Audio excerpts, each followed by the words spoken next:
Isang malakihang primetime project ang paparating sa Kapamilya Network sa pamamagitan ng seryeng The Loyalty Game na agad pinag-uusapan dahil sa matinding lineup ng cast at sa inaasahang mabigat na kwento nito na puno ng emosyon, intriga at pasabog na revelasyon. Pinangunguna ng serye ng mga aktres na sina Yen Santos,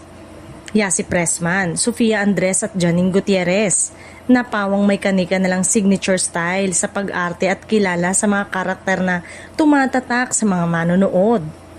Dagdag pa, sa lakas ng ensemble cast, ang pagbabalik kapamilya ng veteranang aktres na si Carmina Villaruel na inaasahang magdadala ng mas mature at mas mabigat na presensya sa kabuuan ng serye, lalo na sa mga eksenang puno ng tensyon at emosyonal na banggaan. Ayon sa mga unang lumalabas na detalye, iikot ang kwento ng The Loyalty Game sa tema ng tiwala, pagtataksil at kapangyarihan kung saan bawat desisyon ng mga karakter ay may katumbas na malaking kapalit at walang sino man ang ligtas sa mga lihim na unti-unting nabubunyag. Habang hindi pa ganap na inilalabas ang buong plot, inaasahan na magiging sentro ng serye ang matitinding relasyon ng mga karakter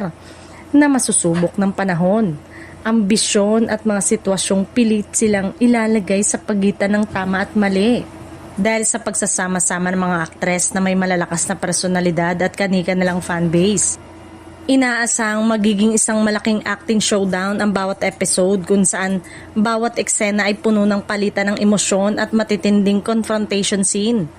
Sa production side, inaasahan din ng mga fans na mataas ang kalidad ng storytelling at visual na angkop sa primetime standard.